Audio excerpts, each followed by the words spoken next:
এইরকম গরু মাংস হলে সাথে কি আর কোনো কিছু প্রয়োজন আছে? দেখতে কত লোভনীয় আর ইয়ামি হয়েছে দেখেন। খুব ইজিভাবে রান্না করে নিয়েছি এই গরু মাংসটা। আমি আপনাদেরকে একটু বাটিতে উঠিয়ে দেখাচ্ছি কতটা কতটা কতটা গ্রেভি হয়েছে আর কতটা লোভনীয়, কতটা ইয়ামি। এই যে সার্ভিং বলে উঠিয়ে নিয়েছি পরিবেশন করার জন্য। কতটা ইয়ামি লাগছে দেখেন লুকটা। খুব ইজিভাবে আমি এই গরু মাংসটা রান্না করে নিয়েছি। চলেন আমরা সবাই দেখে নিই কীভাবে এই গরু মাংসটা রান্না করা হয়েছে। দেখতে যেমন ইয়ামি লুক করছে, খেতেও অনেকটা ইয়ামি হয়েছে। পুরোপুরি মেজবানি মাংসের স্বাদটা আপনারা এই মাংসের মাধ্যমে পাবেন। চলেন আমরা সবাই মিলে রান্না করে নিই। আসসালামু আলাইকুম আমার লাভলি ডাবলি আপু ভাইয়া, সবাই কেমন আছেন? আশা করি আল্লাহর রহমতে আপনারা সবাই ভালো আছেন। আলহামদুলিল্লাহ, আল্লাহর রহমতে আপনাদের দোয়ায় আমি আমার পরিবার নিয়ে ভালো আছি আলহামদুলিল্লাহ। আজকে আপনাদের এই বোন আপনাদের সাথে খুব সিম্পলভাবে গরু গোশত রান্নার রেসিপিটা নিয়ে চলে আসছে। আমি গরু গোশতটা রান্নার জন্য এখানে চর্বি হাড্ডি সহ গরু গোশতটা নিয়েছি এবং গরু গোশতটা ভালো করে ধুয়ে সুন্দর করে স্টেনে উঠিয়ে রেখেছি পানি ছড়ানোর জন্য। চলেন রান্নার প্রসেসিংটা শুরু করে দিই। আমি এখানে রান্নার জন্য একটা বিগ পট নিয়েছি, কুকিং পট। গোশতগুলো আমি সবগুলো কুকিং পটের মধ্যে দিয়ে দিলাম। আমি এখন চুলাটা ধরিয়ে দিব। আমি চুলাটা ধরিয়ে দিই এখানে প্রথমে দিয়ে দিচ্ছি লবণ, পরিমাণ মতো লবণ দিয়ে দিচ্ছি তেজপাতা, এলাচি, দারচিনি, গোলমরিচ, লবঙ্গ পরিমাণ মতো দিয়ে দিচ্ছি, হলুদের গুঁড়ো পরিমাণ মতো দিয়ে দিচ্ছি, জিরার গুঁড়ো পরিমাণ মতো দিয়ে দিলাম, ধনিয়ার গুঁড়ো পরিমাণ মতো দিয়ে দিলাম, গরম মশলা পরিমাণ মতো। আপনারা দেখে অবশ্যই বুঝতে পারছেন আমি কি পরিমাণ দিচ্ছি। আপনারা আপনাদের আন্দাজ অনুসারে এবং আপনারা যেটুকু স্পাইসি পছন্দ করেন সেই পরিমাণে দিবেন। আমি দিয়ে দিচ্ছি মরিচের গুঁড়ো 2 চামচ,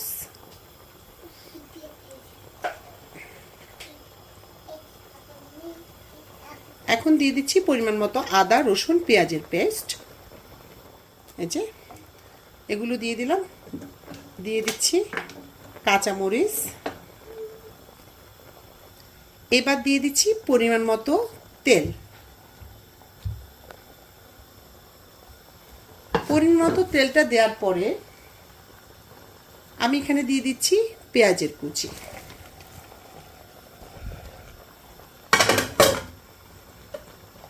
পেঁয়াজের কুচিটা দিয়ে আমি হাত দিয়ে পেঁয়াজের কুচিটা এইভাবে স্প্রেড করে দেব এবং আমি এটা কিছুই করব না। এটা ঠিক পেঁয়াজের কুচিটা এইভাবে দিয়ে আমি এটাকে ঢেকে দিব। ঢেকে দিয়ে আমি মিডিয়াম হিটে এটাকে রান্না করে নিচ্ছি। এই যে দেখেন গোশত হচ্ছে, এই যে পেঁয়াজ থেকে জুসটা বের হচ্ছে, সমস্ত মশলাগুলো আর আপনার আদা রসুন পেঁয়াজের পেস্ট, এই পেঁয়াজ সব কিছুর জুসগুলো গিয়ে গোশের সাথে কিন্তু খুব সুন্দর করে মিশে যাচ্ছে।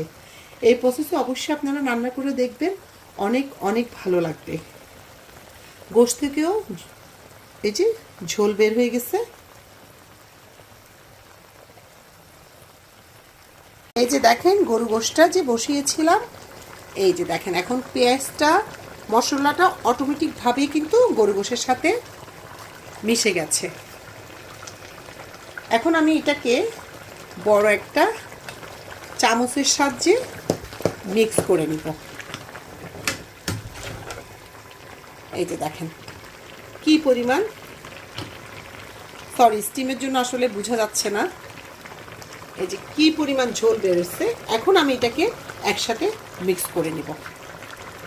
এই যে দেখেন গরু গোশটা মিক্স করার পরে কি অবস্থা দেখেন, আসলে খুব স্টিম আসতেছে, এই কারণে বুঝতে পারছি, মানে একটু ইয়ে দেখাচ্ছে, ঘোলাটা দেখাচ্ছে। এত সুন্দর একটা কালার এসছে আর সবগুলো গোশ কিন্তু এই যে পানির মধ্যে ডুবে গেছে।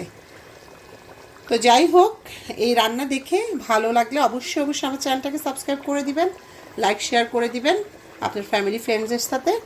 এই যে দেখেন আমি ঠিক এই ঝোলটার মধ্যেই গরু মাংসটা পুরোটা রান্না করে নিব।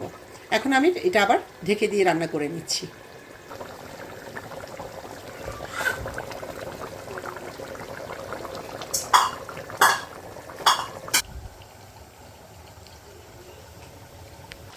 হয়ে হয়ে গেছে আমার ইজিভাবে বসানো গরুর গোশটা। এখন শুধু আমি লবণটা চেক করে গরুর গোশটা নামিয়ে নিব। আপনারা ঝোলটা আপনাদের পছন্দ মতো রাখতে পারেন, কমিয়ে বাড়িয়ে। আমার হয়ে গেছে গরুর গোশটা, এই যে। তো সবাই ভালো থাকবেন, সুস্থ থাকবেন, সুন্দর থাকবেন, আমার জন্য দোয়া করবেন। আপনাদের সবার জন্য দোয়া থাকলো। আসসালামু আলাইকুম সবাইকে। আমি এখন লবণটা চেক করে চুলাটা বন্ধ করে দিব। দেখেন কালারটা কত সুন্দর এসছে গরু গোশের, মাশাআল্লাহ। সাদা ভাত কিংবা পোলাও, রুটি কিংবা পরোটা সব কিছুর সাথেই কিন্তু চলে না। আমি তো চিন্তা করতেছি কালকে পান্তা ভাত খাবো, পান্তা ভাতের সাথে তারপর এটা খাবো।